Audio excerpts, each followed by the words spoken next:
Good morning, good evening, or night, depending on you're watching this video. My name is Legend and welcome back to World of Tanks and Analyzing Advances. And this time we are playing Advances on Mines. I got two battles for you, both incredibly well played in a defensive way or an offensive way. We're starting off with the approach towards the hill. Quite standard tactics on Mines here, trying to get towards the hill, trying to conquer the hill, because it gives such a high advantage. Main strategy is that the mediums are taking the hill, and in order to do that you need some heavy tanks to back them up and hold the enemy squad back. But where are the enemy medium tanks? Well, surprise surprise, they are flanking around us. A bit of a surprise because we didn't have vision on it, and I'm still a little bit trying to get some more damage off the heavy tanks, but now I realize I am way more effective on the other side of the flank, because at this position I didn't really have enough gun depression to properly aim for the weak spots of those heavy tanks, only getting the turret. Now on equal grounds against medium tanks I'm far more effective on dealing damage. And I quickly display this by focusing the one shot out, just trying to get an extra shot off. Even though it took a little bit longer, getting those guns out is way more important. And I'm just going straight in there, outflanking the mediums to let my team also have shots at them. Because many times I see that people are just going in, blocking the enemy tanks, and that way you can't really get support. Another quick, honorable, skilled moment right here. I'm using the wreck of the destroyed STB-1 for a little moment in order to make myself a harder target to hit from behind. And this way I am able to dish out a lot of damage without being killed myself. And now I am backing off towards a position where as little enemies can hit me, because I'm now a near one shot and trying to be as long in the game as possible without really needing to rush in somewhere. It's best to keep yourself as safe as possible. And with a nice fire to end up, we are nearing the end of this battle already with a very well deserved victory, picking off the last few enemy tanks. However, this was all from my perspective, what I did correctly, some very interesting tricks I did here without maybe even realizing it. But of course in Advances it's always a team effort. So let's replay this replay again and look at it from above in the perspective of the entire team and see why we actually won this battle as a team. So from the start it's notable to point out that we locate our TVP at the E4 corner right there for an extra crossfire, and also our EBR is able to get all the way to the K line again to create another firing line. However, we also see one of our CSs make a major misplay by locating at a highly dangerous position, and would be more valuable for both of the CSs to scout out the entire mountain to check a flanking attempt, which was the case in this battle. Although the initial response of this flanking attempt could be a bit quicker, but the Object 277 and 60 TP relocate quickly enough towards more defensive positions. And the Super Conqueror also responded quickly after that with his additional support. So meanwhile on the other side the heavies are pushing in, but this push got a bit dampened because of the focus firing and quick killing or making tanks a one shot. And generally speaking at this moment we got a metaphorically outside shell of support fire at the cliff and hill, with a couple of heavies in the midst of the action, outflanking and distracting the enemies. The easiest target for the enemies would be the Super Conqueror at this moment, because he isn't moving that much, but again with this amount of support fire it is still hard. They are still unable to kill him off. And that shows you how effective this kind of a trap, it basically is a trap. Now after some pressure of the enemy STB-1, our 60 TP retreated so far back that he falls off the cliff, don't do this, because now he is out of the battle. He could have died, but it was more time spent on him, while the other teammates could support and punish the STB1. So another individual mentality which you don't want to have inside a team battle, because even though you are the one that is focused down and killed, it is more time spent on you instead of the teammates who have more time killing the enemies that are focusing you. But after that great display, the outer shell closes in and finishes off the last few enemies, because they have a relative large amount of hit points, because like I said before, all attention and firing was directed at the heavies in the middle, and most of the supporting tanks on that outer shell weren't really fired at, which gave us a very nice victory.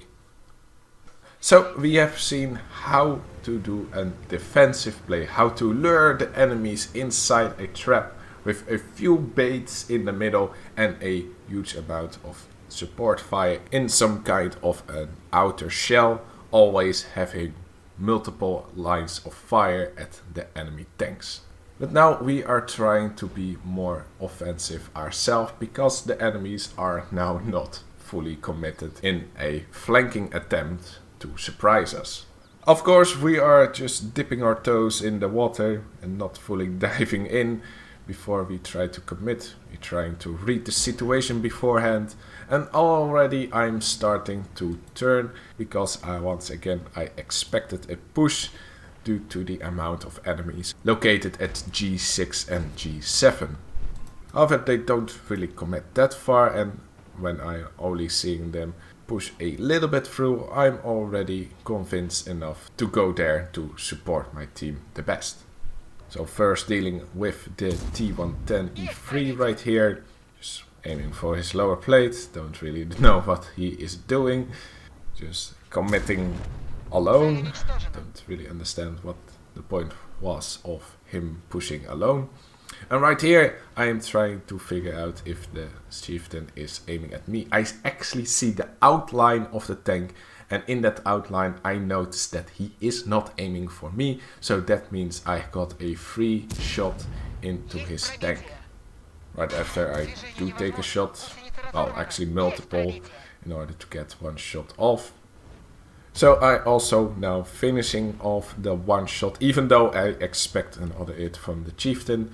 Maybe the previous shell wasn't really that valuable to take in return for two shots, but the finishing off of a one shot definitely is. Because if you are able to get a gun out of the battle, it is one gun less firing at you and confirming that the team cannot deal more damage with that specific gun. And further I am peeking more and more, trying to get more shots off, but at some point I'm now getting lower and lower on HP, and the lower on HP I get, the more careful I try to play.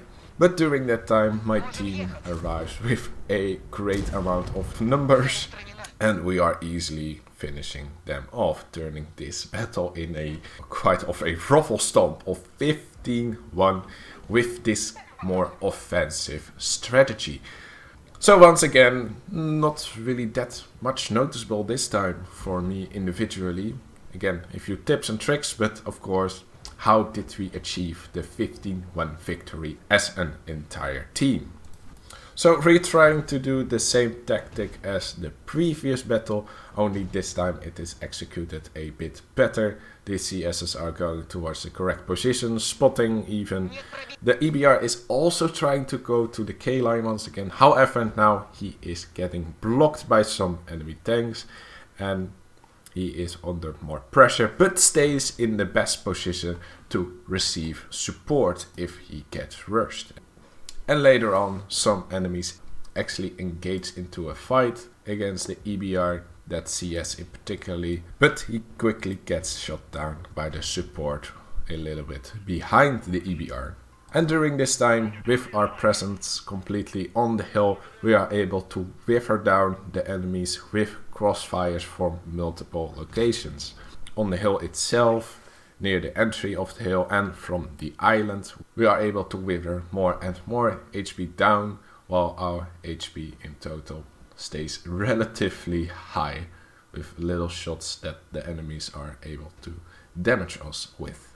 So at the moment that the enemies are seemingly trying to commit a push down the 7 line, our team is pushing up and put more pressure on the middle, still creating more and more crossfires. So generally speaking, right now what is happening, our team is moving up further from different locations when the enemies are distracted and creating more and more crossfires. And it is pretty much nothing more than that, trying to keep up the pressure, keep on getting multiple crossfires off from safe positions in which the enemies are having a hard time hitting and penning you, and you have easier time to hit and focus fire enemies because you have multiple lines of fire at them. Also from the initial push, they're not fully committed, but they were trying, and more defensive front line is created with me, the Object 277 and the CS, and we are able to hold the enemies back in order for them not to continue the push on that flank. And right after the middle is fallen, the rest of the team is able to sweep through and finish off the last few enemy tanks. So basically what we see here is pretty much nothing more than engaging from multiple flanks and closing in when it is possible. And that was it. That was pretty much a how to play at mines, both with a defensive and offensive strategy, pretty much reacting on how the enemy team is performing and trying to outmatch them. And these two battles were perfect examples how to execute those tactics. So hopefully you enjoyed this video, this view of both my individual perspective and the team's perspective. Hopefully you learned from it as an individual and as well a team. And with that, I'm ending this video right here, and I will see you next time. Laters!